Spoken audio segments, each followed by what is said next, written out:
Yes po, magandang umaga po muli sa ating lahat at narito nga ang latest update hinggil nga sa binabantayan nating bagyo na si Typhoon Francisco.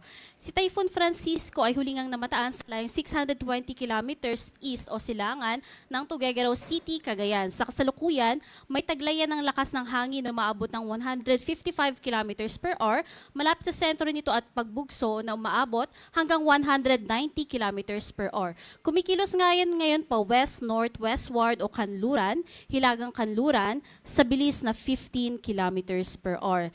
Makikita po natin dito sa ating satellite animation na wala pa masyadong nararamdaman ngayon ng mga pag-ulan, especially dito sa may part ng Northern Luzon. Samantalang southwest monsoon naman o hanging habagat pa rin ang siyang umiira sa buong Visayas, Mindanao at Palawan.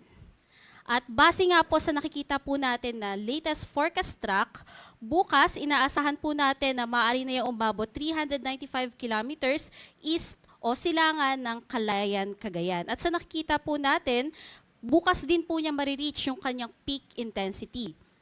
Pagsapit naman po ng Miyerkules, dito naman po natin nakikita yung pagsisimula na ng pagbagal niya as well as posible nga po na yun na yung closest approach niya around 275 kilometers east or silangan pa rin ng Basco, Batanes.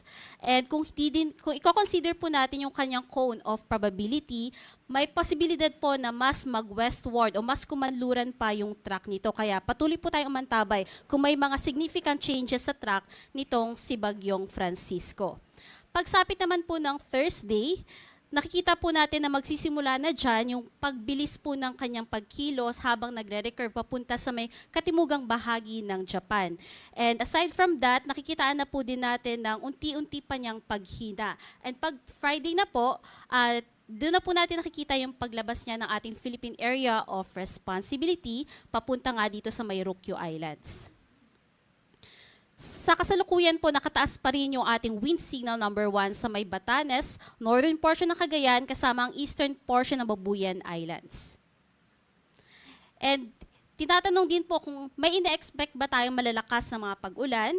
Ang sagot po natin dyan, more on bukas pa po ng tanghali hanggang sa Miyerkules ng tanghali, meron po tayong mararanasang mga significant rains na aabot ng 50 to 100 millimeters sa Cagayan, Batanes, and Babuyan Islands at magtutuloy-tuloy po yan hanggang Huwebes ng tanghali. So yung ganito pong dami ng mga pag-ulan, inuulit po natin maaari po yan magdulot ng mga localized flooding, especially nga sa mga areas na malapit sa ilog, yung mga areas na sa low-lying part, at yung mga areas din po na nasa syudad, mabilis po or maaari pong magdulot yan ng mga pagbaha. And pagguho din po ng lupa, especially sa mga very high to high susceptibility areas. And kung titingnan naman po yung ating weather condition for the next 3 days, for today, maulan po tayo sa buong Visayas and Mindanao, including Palawan due to southwest monsoon. Pero kung papansinin po nyo, pagsapit ng kinabukasan hanggang Wednesday, dito pa lang po mararanasan yung malalakas na mga pag-ulan na may pagbugsong malalakas na hangin sa may Cagayan at Batanes. And then, continuous po yung ating southwest monsoon at maaaring mas tumaas pa dito sa may part ng Bicol Region, Mimaropa, including Visayas.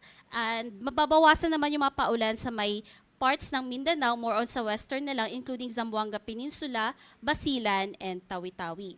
Pagdating ng Thursday, ito yung part na kung saan papalayo na nga yung bagyong si Francisco sa kalupaan natin. So, more on southwest monsoon uli ang iiral na siya magpapaulan sa buong Bicol Region, Mimaropa, at Western Visayas.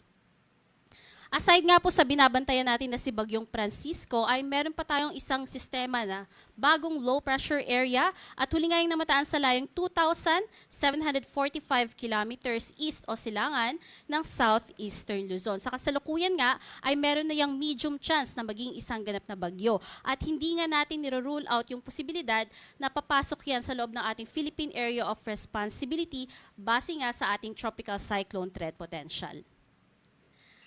At para naman po sa mga additional na mga information ay maaari po niyong bisitahin ang ating website, panahon.gov.ph. And bukod po dyan, maaari niyo rin po i-download yung ating Panahon app sa ating mga application stores.